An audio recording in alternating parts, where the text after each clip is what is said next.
Je m'appelle Laura Bari, mon film s'intitule Ariel et il sera présenté en première mondiale aux Rencontres internationales de documentaires de Montréal.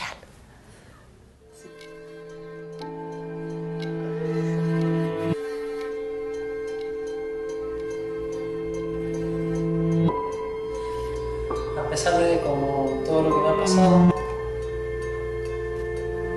tengo esperanza de poder incorporarme en algún día.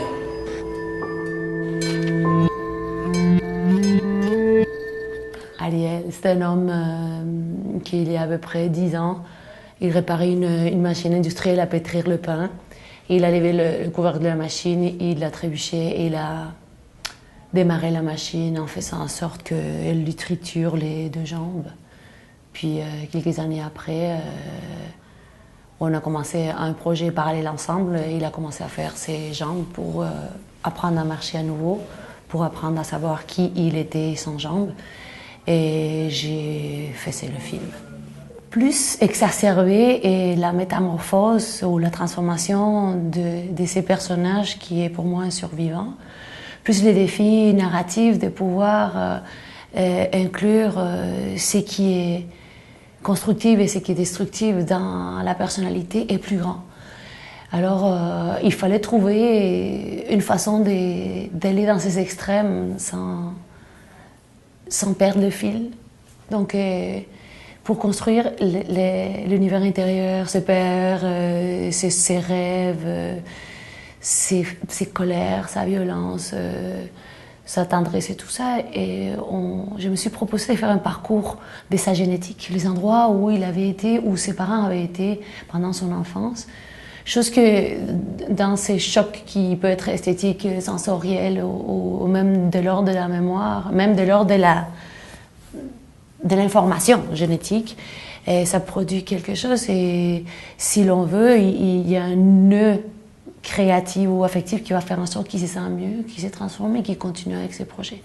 C'est pour ça que je suis allée comme dans 4 ou 5 villes différentes, Mendoza en haut, dans la cordillère des Andes, San Juan dans un désert complètement préhistorique, San Luis, une autre ville où il y a un désert de sel aussi, et Uruguay, Montevideo, Punta del Diablo, 2 endroits par où ils sont passés les parents et l'enfant. Je ne constate pas non plus que le mot documentaire est pour tout le monde la panoplie de ce qu'il peut dire. Ce que j'aimerais que ça soit hyper clair, c'est qu'il y a des films et qu'il y a des reportages.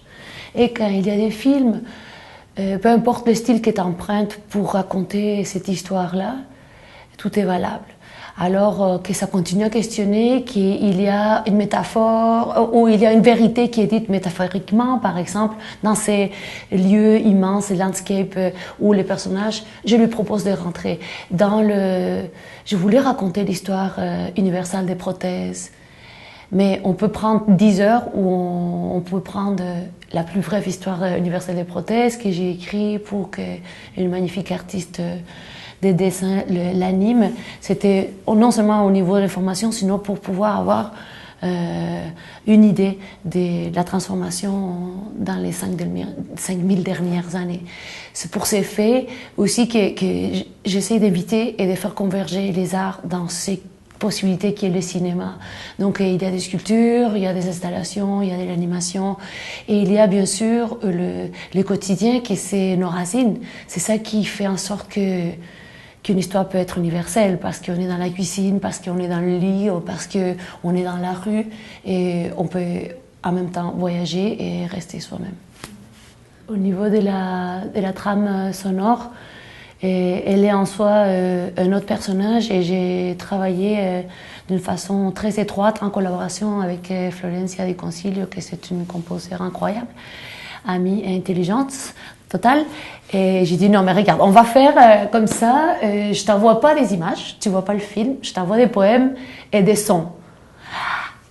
On le fait. Alors à chaque fois, et dans cette méthode aussi que je tente de maintenir et enrichir, j'écris, je filme, je monte, j'ai réécrit, je filme, je monte, et en même temps j'écris des poèmes ou des textes racontant ce qui se passe. Florencia, elle prend l'inspiration de ses textes et de ce qu'elle est en tant que musicien. Elle propose des cordes ou tout dépendamment, on parle. Et elle habite dans un autre continent. Après, elle m'envoie la pièce, je l'insère et c'est parfait. C'est seulement parfait, oui. Donc des fois, il est invisible le son, des fois il prend le dessus. Ça reste encore comme l'animation, comme la mise en situation hypothétique, imaginaire, comme la réalité, des options pour que les spectateurs puissent décider où il veut aller, où il veut rester. Dans la méthode, je partage le matériel avec les personnages, mais je ne partage pas le rôle de la réalisation. Je réalise le film, toi tu réalises le projet. Il y a une partie des ensembles qui convergent et celle-là on la partage. Donc au départ, quand j'avais commencé, je lui ai montré et tout le monde pleurait. C'était catharsis au maximum, tout le monde pleurait. Et après, j'ai dit, ah, mais on va utiliser ça. Mais c'était tellement intense parce que les films étaient tournés entièrement en Argentine et dans d'autres zones de l'Amérique du Sud. J'habite Montréal. Donc, si j'allais tourner, il fallait profiter. Donc, parfois, je lui ai montré. Mais les films finaux, je ne lui ai pas montré parce que je veux être avec lui. Et je n'ai pas pu encore être avec lui.